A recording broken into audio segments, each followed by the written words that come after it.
So you want to know what the different photo medias are available to print on. Well, in this video, we're going to discuss photo media, what they are, what their names are, what they actually do, what pictures look good on what media. Now, before we get into it, I'm not going to be talking brands. There's lots of brands out there. Some brands come, some brands go, new ones come up, so on and so forth.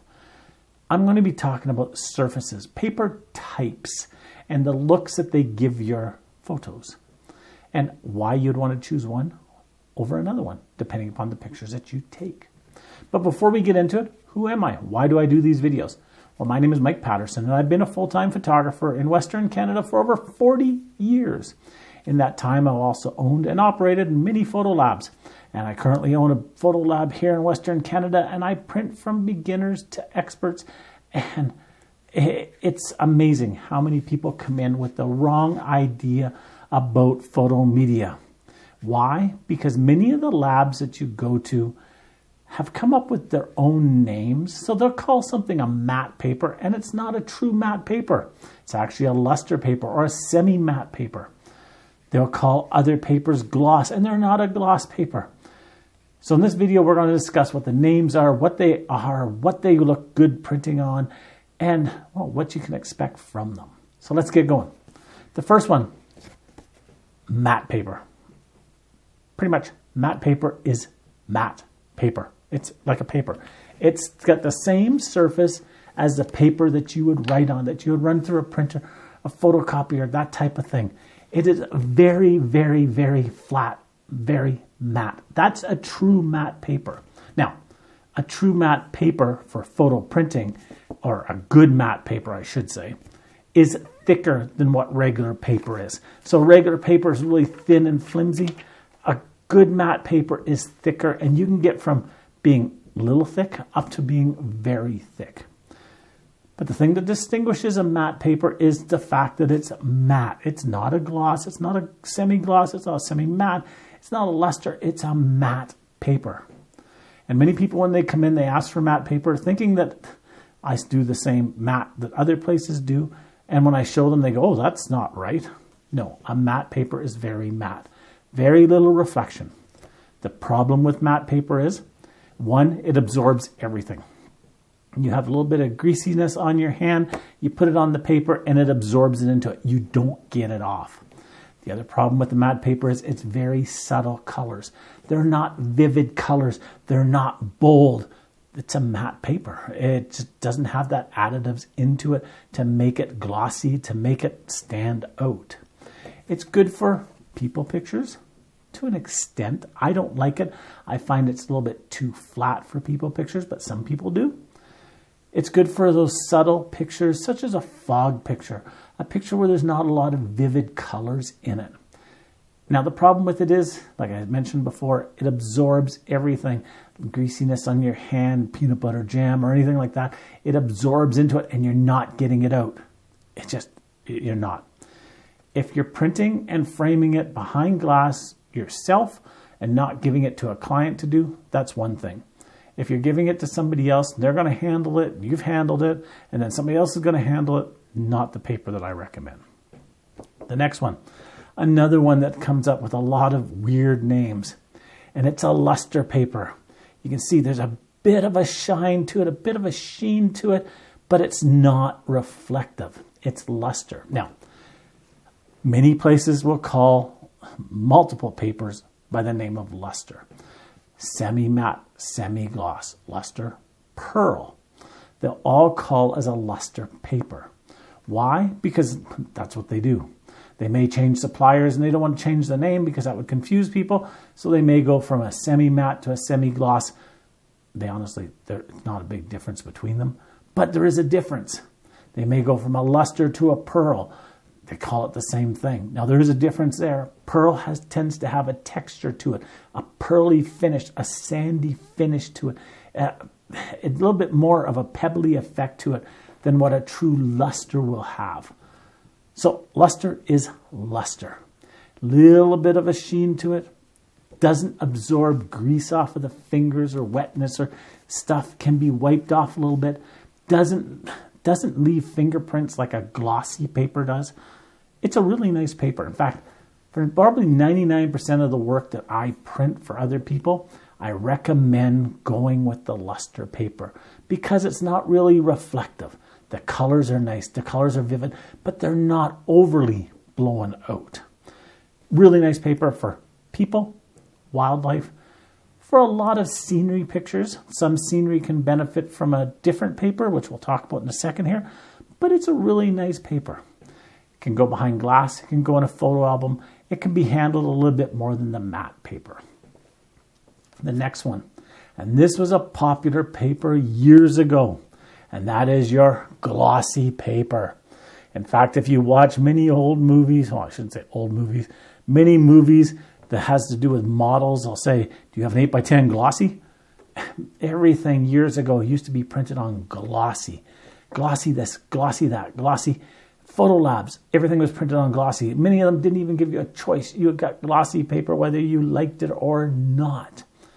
I'm not a fan of glossy. I really am not a fan of glossy. One is, it's too reflective. It really is too reflective. It reflects light constantly from all different angles. If you put it in a photo album, it goes through the plastic in the photo album. It reflects light from the plastic. It reflects light from the picture. If you put it behind regular glass, you get the reflection off the glass, plus you get the reflection again off of the picture. I don't like it for that. I also don't like it for people pictures because it tends to be a little bit too, in my opinion, contrasty, a little bit too punchy, and luster just is much better for people. Scenery pictures, not too bad, but again, you have the reflection to deal with. You have that glare, you have that bouncing light. Animals, not too bad. I almost prefer the luster over the glossy for animals. And it's a nice paper, it really is. Black and whites, I think it looks really good for black and whites. I really do. I like black and whites on it. All right, now leaving those three that are the more common papers, we then get into a couple specialty media to work with. And the first one is a very popular one for doing scenic pictures. And this actually comes in a gloss and it also comes in a luster. I here in my lab only deal with the gloss because I don't find people like the luster near as much, but that is a metallic paper. And the metallic paper, this one is, again, it's a glossy, but the colors are so much more vivid, so much richer, so much more vibrant, more contrasty, more saturated. And it's a sharp paper. I find that the gloss one is sharper than the luster one. And I find it's a really nice paper. I do not like it for people pictures because people tend to look like a cooked lobster. Even if you properly balance the people, their skin tone still has just too much to it. I find it really nice, very nice for scenic pictures. I find it really nice for some wildlife pictures. Fine artwork, not like a watercolor painting, but like an acrylic painting. I find that this looks really nice for that. But again, it's glossy and it's very vivid. Now, one thing about the glossy papers as well is you'll find glossy papers tend to scratch a lot easier than other papers. Luster has a lot less scratching to it. All right, the next medium.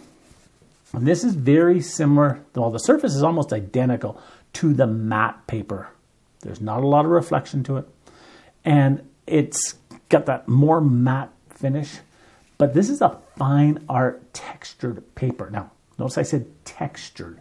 This actually has what's called a tooth to it. And you can hear it when I pull my hand across it. It's actually, best way to describe it, and it's a bad way of doing it because people object to it, but it's like it's a sandpaper finish. It's got more of a tooth, a roughness to it. A good fine art paper is also thicker. You can hear it there. Like matte paper though, it absorbs a lot of stuff if you touch it a lot. And it's more for the subtle colors. A lot of my watercolor painters, when I do copy work for them for their artwork, love this because it looks like a watercolor painting. A lot of my artists who do wildlife and some scenic, like this. For, again, the cloudy, the moody looks. They like this paper. But again, this one here is a fine art textured. You can get a smoother fine art or you can get a textured one. I use the textured because the smooth one is just like a matte paper to me. So that's that one. Now to get into the next one, and this one I hate the most. And it's one of the most requested ones, and that is a canvas. And I use a real canvas. I don't use a plastic canvas like some places use. They call it canvas, but it's actually plastic. I use a real canvas. The problem with the canvas is a real true canvas, it has texture to it. It's a living material. It's not something that's produced and sanded down or anything. This is a canvas material. And canvas, with a lot of fine details, tends to distort it, tends to make it not look as sharp as what other papers will. And for canvas, I recommend that the smallest detail you have on it, so if it's a leaf, if it's somebody's face with their eye, if it's anything with small detail, I recommend the details at least 2 thumbs, about 2 inches is the minimum. So an eye, at least 2 inches. If it's smaller, what happens is you get that canvas texture and it distorts the eye and it looks funny. I do not like canvas. If you are going to print on canvas, I strongly recommend you coat the canvas or have your lab coat it. All my canvas, well, I should say 99% of my canvas I do here is a coated canvas, and it's fully washable. It does not run. A lot of canvas printed by the discount labs, drugstores, the department stores, those places, it's inkjet ink put onto a canvas, not sealed, and if it gets any dampness on it, it starts to run, and it's horrible. Now, this is more specific to me, but I thought I would tell you it anyways. One of the things that I do and makes my printing so popular is we use a laminate. It's called a fine leather texture laminate. And we put that on whatever media you like. The only one that I don't recommend it going on, well, 2. One canvas because we liquid coat that one. And the other one is fine art paper. But it adds a texture to it, and it also protects it and reduces the glare. This one here is a luster. This one here is a metallic. Now you notice the metallic, it still has a little bit of the sheen, still has the colorful punch to it, but because it's got a luster laminate or leather laminate on it, it reduces the glare and you can frame it without going behind glass. And that's what I love about it, is because you don't need glass, you don't need that extra weight, that extra expense. You don't get that glare if you don't get the good glass. You don't have to spend the expense to get the good glass. The luster laminate, I absolutely love it. Used it for years. Sorry, called it luster. The leather laminate. It gives it the luster look. So it gives it more of a luster texture to it, but it's well protected. So those are some different medias. You can get them from many different manufacturers. There's lots of manufacturers out there. If you're going to use a lab, I strongly suggest you go to the lab in person. Ask them to see some samples, some printed samples, so you can see what they're using. Ask them what they are. Is this your matte one? Yeah, well, why is it so glossy? Well, that's because, why does your glossy one look so matte? Well, that's because ask them to see samples, ask about the product, and get an idea of what they offer. I recommend, if you're around here, you obviously use me, but wherever you go for your lab, I recommend strongly you find a lab that you can trust.